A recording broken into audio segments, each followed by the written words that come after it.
Hello friends, आज जो हमारा टॉपिक है, आज हम डिस्कस करेंगे नेशनल मेडिकल एजुकेशन के बारे में। जो हमारे देश की जो मेडिकल एजुकेशन उसके बारे में आज हमारा डिस्कशन रहेगा। मेडिकल एजुकेशन के बारे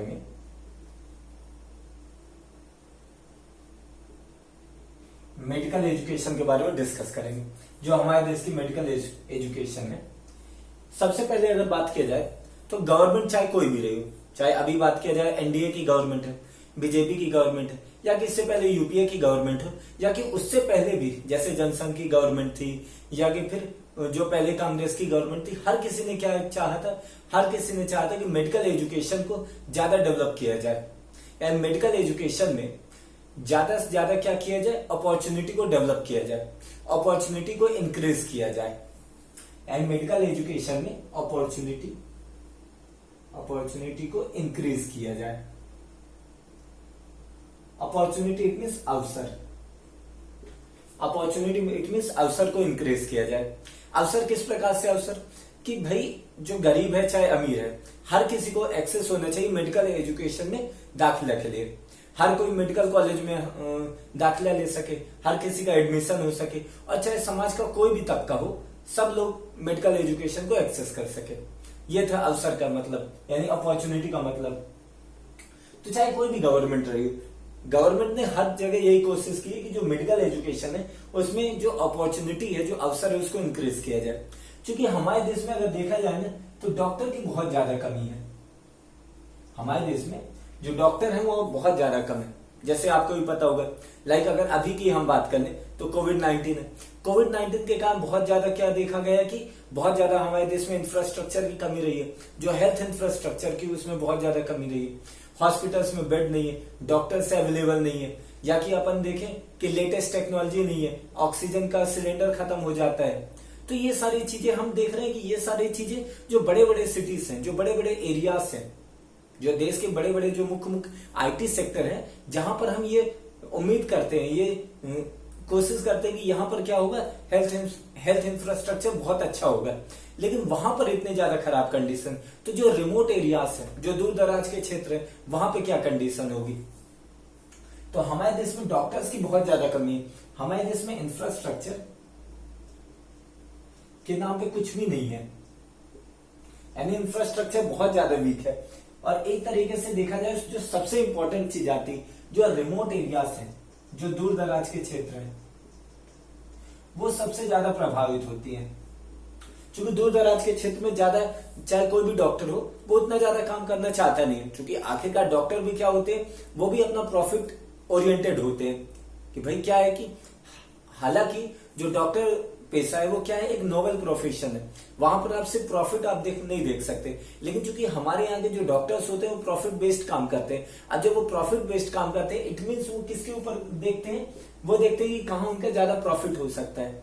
वो रिमोट एरियाज में नहीं जाते। जो रिमोट एरियाज, जो दूर दराज के क्षेत्र होते हैं, या कि ऐसे क्षेत्र जो गांव में बसे हुए हैं, विलेज एरियाज में ज्यादा ये नहीं जाते डॉक्टर्स, क्योंकि वहां उन्हें उतना प्रॉफिट नहीं मिलता, वहां उन्हें उतना पैसा नहीं मिलता, उतने पेशेंट नहीं मिलते। तो एक तरीके से जो रिमोट एरियाज है, वहां पर कंडीशन बहुत ज्यादा खराब है। और जो कंडीशन है, जो हमारे देश का जो प्राइमरी हेल्थ सेक्टर है, प्राइमरी हेल्थ सेक्टर की तो कंडीशन और ज्यादा खराब है। जो हमारे यहाँ जो प्राथमिक चिकित्सक सुविधा है, वो भी नहीं है। बहुत सारे रिमोट एरियाज में तो ये चीज देखा गया है कि गांव में कोई भी प्राइमरी हेल्थ सेक्टर नहीं है, कोई भी प्राइमरी हेल्थ की कोई हॉस्पिटल्स नहीं है। या कि आप डिस्ट्रिक्ट में, बहुत सारे डिस्ट्रिक्ट में ये देखा गया है कि वहां पे गवर्नमेंट हॉस्पिटल तो है, लेकिन वहां पर भी इंफ्रास्ट्रक्चर की कमी है, हेल्थ फैसिलिटी बिल्कुल भी नहीं है, सैनिटेशन का कोई ध्यान नहीं दिया जा रहा है, हाइजीन का कोई ध्यान नहीं दिया जा रहा है। और उसके अलावा अगर देखा जाए, वो गवर्नमेंट हॉस्पिटल के अलावा अगर प्राइवेट हॉस्पिटल की बात करें तो कुछ भी नहीं, प्राइवेट डॉक्टर एक भी प्रैक्टिस नहीं करते। और ये बात कर रहे हैं हम डिस्ट्रिक्ट की। अब जो डिस्ट्रिक्ट से लगते हुए जो रिमोट एरियाज है, जो विलेज है, यानी जो वैसे एरियाज जो डिस्ट्रिक्ट के अलग है, यानी जो दूसरे सिटीज, तो उनकी कंडीशन क्या होगी। क्योंकि हमारे देश में ऐसी कंडीशन है, तो ये प्राइमरी हेल्थ सेक्टर हमारे देश का बहुत ज्यादा वीक है। अगर आप प्राइमरी हेल्थ सेक्टर को अगर आप इंप्रूव करते हो तो उसका बहुत ज्यादा आपको प्रॉफिट मिलता है। सबसे पहले अगर प्राइमरी हेल्थ सेक्टर इंप्रूव है तो जो डिजीज है, जो भी बीमारी, आप उसे शुरुआती स्टेज में उसे आइडेंटिफाई करके उसके खिलाफ आप यानी उसकी आप दवा करके आप उसे ठीक कर सकते हो पेशेंट को। लेकिन चूंकि अगर आपका प्राइमरी हेल्थ सेक्टर इंप्रूव नहीं है, अगर प्राइमरी हेल्थ सेक्टर आपका ठीक नहीं है, तो इससे क्या होगा, शुरुआती स्टेज में वो जो भी डिजीज होगी उसको आप आइडेंटिफाई नहीं कर पाओगे, उसके खिलाफ आप दवा नहीं कर पाओगे, तो इससे क्या हो जाएगा, वो स्टेज बढ़ता जाएगा, है ना। वो शुरुआती स्टेज था, फिर उसके बाद कंडीशन बहुत ज्यादा वर्स हो जाएगी। उसके बाद कंडीशन क्या होगी, जो सामने वाला जो बंदा बीमार है उसके भी पैसे पूरे पूरे लगेंगे। इससे दो चीजें होगी, एक तो जो उसकी सेविंग है, उसकी सेविंग वो किस में पैसा खर्चा करने लगेगा, वो पैसा खर्च करेगा हेल्थ में, अपने यानी हेल्थ को इंप्रूव करने के लिए, अपने फैमिली की हेल्थ को इंप्रूव करने के लिए। इससे क्या होगा, इससे वो ये होगा कि वो जो डिमांड जनरेट कर सकता था मार्केट में, जो डिमांड जनरेट कर सकता था, वो चीजों को खरीद सकता था, जिसके कारण डिमांड एंड सप्लाई का रूल अप्लाई होता है और हमारी इकोनॉमी अच्छे से काम कर पाती। तो वो ये चीज नहीं कर पाएगा, वो अपनी पूरी सेविंग किसके ऊपर खर्चा करेगा, हेल्थ सेक्टर के ऊपर, हेल्थ के ऊपर खर्चा करेगा। तो ये हुआ। इसके अलावा और अगर देखा जाए तो इससे हमारे ह्यूमन रिसोर्स भी बहुत ज्यादा, जो ह्यूमन कैपिटल है, ह्यूमन रिसोर्स भी बहुत ज्यादा प्रभावित होता है। क्योंकि अगर आप शुरुआती स्टेज में उसे आइडेंटिफाई नहीं कर पाए और उसका इलाज नहीं कर पाए, तो बाद में क्या होगा, जो ह्यूमन कैपिटल वो इससे थोड़ा प्रभावित होगा। क्योंकि वो बंदा बीमार हो जाएगा, वो अपने फुल पोटेंशियल से काम नहीं कर सकेगा। अब जब वो बंदा फुल पोटेंशियल से काम नहीं कर सकेगा, इट मीन्स हमारी जो इकोनॉमी है उससे लॉस होगा, और हर साल हमारी इकोनॉमी को इससे बहुत ज्यादा लॉस भी होता है। तो इसलिए जरूरी कि प्राइमरी हेल्थ सेक्टर के ऊपर इंप्रूव किया जाए। अगर प्राइमरी हेल्थ सेक्टर को अगर आप इंप्रूव करते हो तो इसकी बहुत ज्यादा एडवांटेज आपको मिलेंगे। अगर देखा जाए तो दिल्ली का एग्जांपल हम देख सकते हैं। दिल्ली में क्या है, दिल्ली में मोहल्ला क्लिनिक खोला गया है आम आदमी पार्टी के द्वारा। मोहल्ला क्लिनिक, मोहल्ला क्लिनिक में क्या होता है, 2-3 मोहल्ले के अंदर एक क्लिनिक होता है, और वो 2-3 मोहल्ले के अंदर जो एक क्लिनिक होता है, वो क्या करते हैं, वो जितने भी मोहल्ले वाले होते हैं उनको फ्री दवा उपलब्ध कराता है। तो इससे क्या होता है, उनका शुरुआती स्टेज में ही अच्छे से इलाज हो पाता है। जो ये रिमोट एरियाज में नहीं है, तो रिमोट एरियाज में भी मोहल्ला क्लिनिक के लिए कुछ प्रोविजन किया जा सकता है। वो डिस्ट्रिक्ट जहां पर हॉस्पिटल्स की अरेंजमेंट नहीं है, वहां पे भी किया जा सकता है। और ये कोविड-19 एक हमारी तरफ से एक हमारे सामने एक अपॉर्चुनिटी है, हमारे सामने एक मौका है, ताकि हम पहचान सके कि हमारे हेल्थ सेक्टर में क्या क्या गड़बड़ी है, क्या क्या डिस्टर्बेंस है, और उसे हम सुधार सके, ताकि हमारा जो ह्यूमन रिसोर्स है वो वेस्ट ना जाए, हमारा डेमोग्राफिक डिविडेंड है वो डेमोग्राफिक डिजास्टर में कन्वर्ट ना हो। तो ये कुछ हमने मेडिकल एजुकेशन के बारे में डिस्कस किया। इसके अलावा और अगर इसमें डिस्कस करें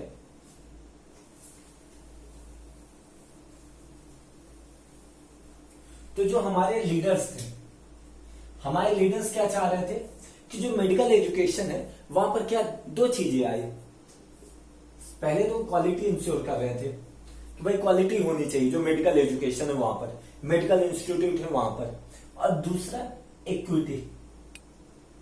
इक्विटी इंश्योर की जाए। ये दो चीज के बारे में बोल रहे हैं, एक तो quality and second is equity. अब क्वालिटी का मतलब क्या है कि बहुत सारे मेडिकल यानी बहुत सारे डॉक्टर्स देखे हैं कि वो अपनी डिग्री तो कंप्लीट कर लेते हैं, लेकिन उनके अंदर स्किल नहीं होती। बहुत सारे प्राइवेट मेडिकल कॉलेज, बहुत सारे कॉलेज ऐसे होते हैं जहां से बच्चे निकल तो जाते हैं, लेकिन उनके अंदर स्किल नहीं होती। उनके अंदर स्किल नहीं होती तो क्या होगा, वो एक तो वैसे भी डॉक्टर का अभाव है, हमारे यहाँ डॉक्टर की कमी है, और उसमें ऐसे डॉक्टर्स का आना जिनके पास स्किल ही नहीं, ये तो हमारे लिए सबसे बड़ा डिजास्टर हो जाएगा। क्योंकि एक तरीके से देखा जाए हमारे देश में डॉक्टर के यानी भगवान के बाद डॉक्टर को ही दूसरा रूप कहा जाता है, और अगर वो डॉक्टर स्किलफुल ही नहीं है तो वो क्या करेगा, वो डिजीज को अच्छे से प्रिवेंट नहीं कर पाएगा। तो इसके कारण क्या होगा, जो सामने वाला बंदा जो कहीं और जाके ठीक हो सकता है तो वो वहां पे ठीक नहीं हो पाएगा, तो हमारे ह्यूमन कैपिटल का भी मिसयूज होगा। तो इसलिए जरूरी है क्वालिटी एजुकेशन पर फोकस करना। तो शुरुआती गवर्नमेंट यहीं से शुरू कर रही थी कि भाई क्वालिटी एजुकेशन तो प्रोवाइड हो ही सबको, और दूसरा बोल रहा है कि इक्विटी। अब यहां पे एक कॉन्सेप्ट है इक्वालिटी एंड इक्विटी के बीच कि difference between equality and equity, कि भाई इक्वालिटी इट मीन्स समानता एंड इक्विटी इट मीन्स समता। कि भाई इक्वालिटी एंड इक्विटी के बीच क्या डिफरेंस है। इक्वालिटी इट मीन्स सभी को जो रिसोर्सेस है उसका बराबर बंटवारा कर दो, समान बंटवारा कर दो, यानी जो रिसोर्सेस हैं उसका इक्वल डिस्ट्रीब्यूशन कर दो। जो भी रिसोर्सेस है आपके पास उसका इक्वल डिस्ट्रीब्यूट कर दो। और इक्विटी मतलब होता है जो भी रिसोर्सेस है आप उसका न्यायपूर्ण वितरण करो। आप उसे देखो कि किसको उस रिसोर्सेस की, उस संसाधनों की सबसे ज्यादा जरूरत है।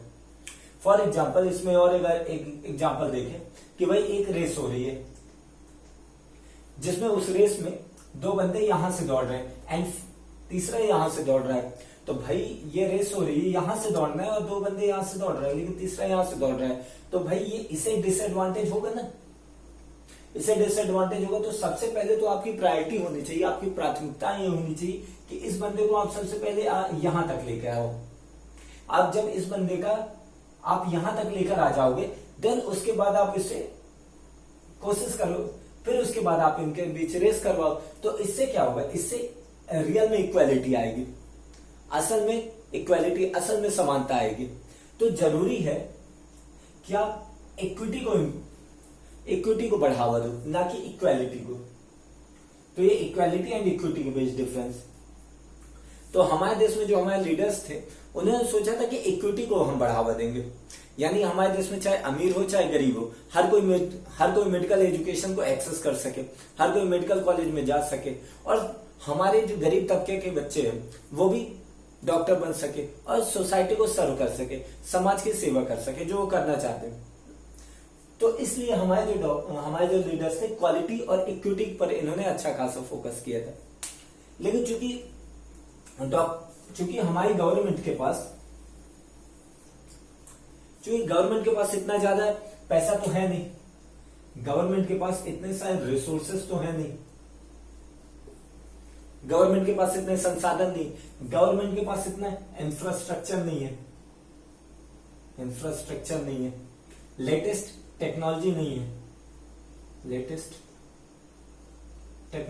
है, लेटेस्ट इक्विपमेंट नहीं है।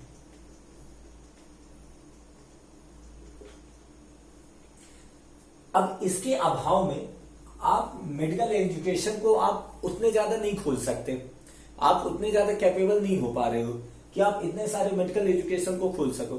तो शुरुआती स्टेज में गवर्नमेंट ने विचार किया कि भाई ठीक है, हम जितने मेडिकल एजुकेशन खोल सकते हैं हम खोलेंगे, लेकिन इसके अलावा हम प्राइवेट प्लेयर्स को भी इनवाइट करते हैं, यानी प्राइवेट कंपनीज को भी इनवाइट करते हैं कि वो प्राइवेट मेडिकल कॉलेज खोलें। और जो हम चाहते हैं कि भाई इक्विटी इंप्रूव हो, इक्विटी के तहत सबको इक्विटी हो भाई मेडिकल एजुकेशन में एक्सेस के लिए, या कि क्वालिटी एजुकेशन प्रोवाइड की जाए, तो ये सारी चीजों को इंश्योर किया जा सके।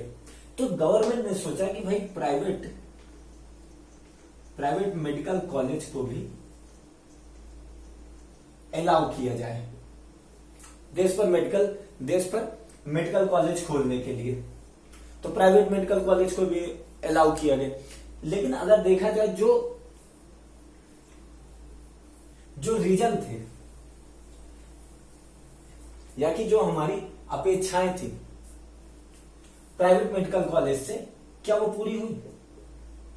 सबसे पहले हम सोच रहे थे कि भाई क्वालिटी को इंप्रूव करना, कि प्राइवेट मेडिकल कॉलेज आएगी तो क्वालिटी को इंप्रूव करेगी। तो क्या क्वालिटी इंप्रूव हुई?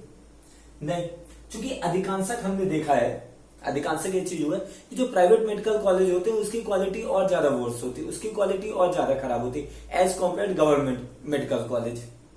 क्योंकि क्या होता है प्राइवेट मेडिकल कॉलेज में डोनेशन के बेस पर तो एडमिशन हो जाते हैं, लेकिन वहां पर उतना ज्यादा स्किलफुल टीचर्स नहीं होते, बहुत सारी चीजें नहीं होती। वहां पर सिर्फ क्या होता है, एक तरीके से बिजनेस के आधार पर वो कर तो देते हैं लेकिन क्वालिटी वो नहीं इंप्रूव कर पाते। तो एक तरीके से देखा जाए जो हम क्वालिटी को सोचे थे वो क्वालिटी यहां से नहीं आ पाई। Second, equity. सेकंड हमने सोचा था कि भाई इक्विटी आनी चाहिए, तो क्या इक्विटी आई? इक्विटी भी नहीं आई। क्योंकि अगर देखा जाए तो जो अमीर तबके के बच्चे हैं या कि जो गरीब तबके के, तो क्या दोनों बराबर पढ़ रहे हैं प्राइवेट मेडिकल कॉलेज में? नहीं, क्योंकि अगर देखा जाए तो प्राइवेट मेडिकल कॉलेज में अच्छी खासी फीस होती है और ये फीस को ये पे नहीं कर पाते गरीब। तो इसके बीच जो अमीर और गरीब के बीच जो खाई है वो और बढ़ती जा रही है, जो हमारे यहाँ जो इनइक्वालिटीज है और ज्यादा बढ़ती जा रही है। तो जो एक चीज सोचा गया था कि भाई इक्विटी को इम्प्रूव किया जाएगा प्राइवेट मेडिकल कॉलेज से, तो ये इक्विटी भी इम्प्रूव नहीं हुई जो गवर्नमेंट ने सोचा था। इसके अलावा गवर्नमेंट ने सोचा था कि भाई जो रिमोट एरियाज हैं, जो दूर दराज के क्षेत्र है, वहां पर भी प्राइवेट मेडिकल कॉलेज वहां भी प्राइवेट कंपनीज क्या करेगी, मेडिकल कॉलेज खोलेगी, कि जो रिमोट एरियाज है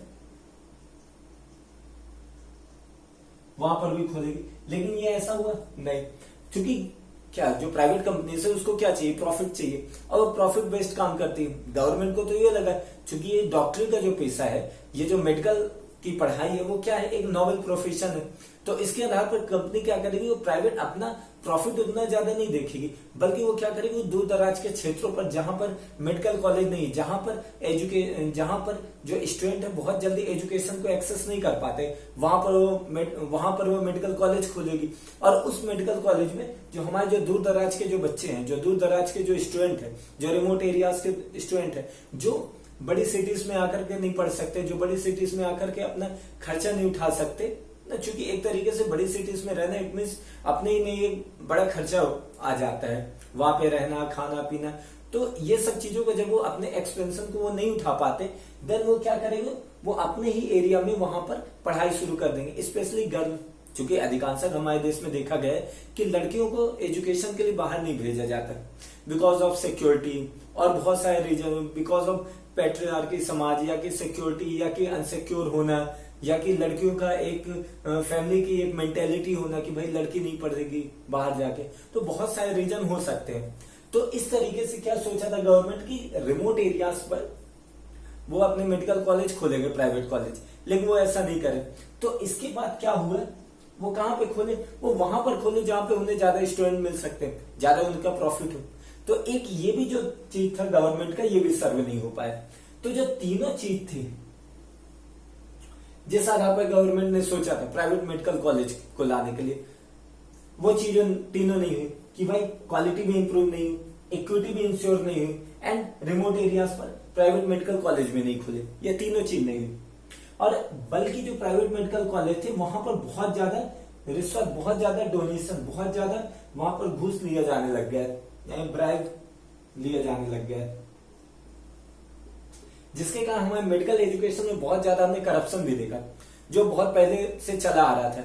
लाइक जो मेडिकल सीट थी उसके लिए बहुत ज्यादा 30 लाख, 40 लाख, 50 लाख इसकी घूस ली जाती थी। और ऐसा नहीं कि ये गवर्नमेंट को पता नहीं था, गवर्नमेंट को ये सब चीज का पता था, लेकिन उसके बावजूद गवर्नमेंट भी कुछ नहीं कर रही थी। जो ये जो मेडिकल कॉलेज है,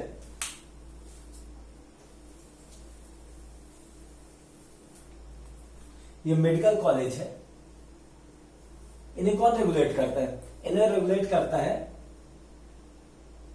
मेडिकल काउंसिल ऑफ इंडिया, यानी मेडिकल काउंसिल ऑफ इंडिया।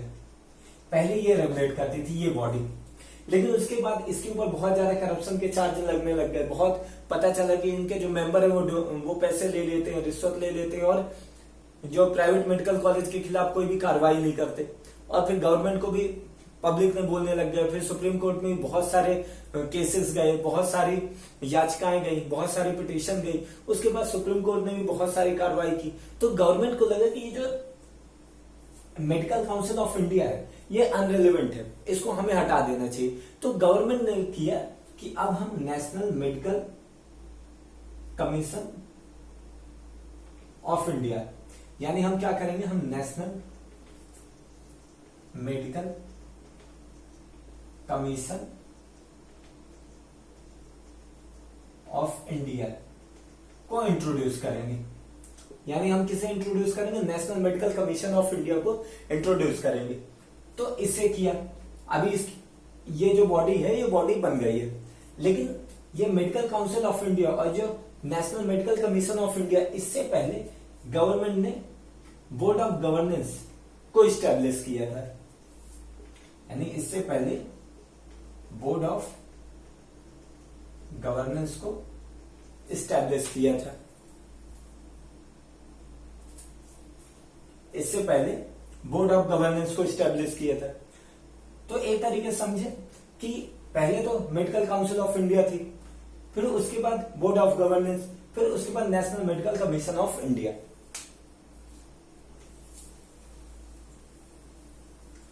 यानी पहले थी मेडिकल कमीशन ऑफ इंडिया, फिर उसके बाद आए बोर्ड ऑफ गवर्नेंस, फिर उसके बाद आए national medical commission of India. ये आए, ये तीनों बॉडी थी। जो बोर्ड ऑफ गवर्नेंस है, बोर्ड ऑफ गवर्नेंस ने कहा कि नीट का एग्जाम होना चाहिए।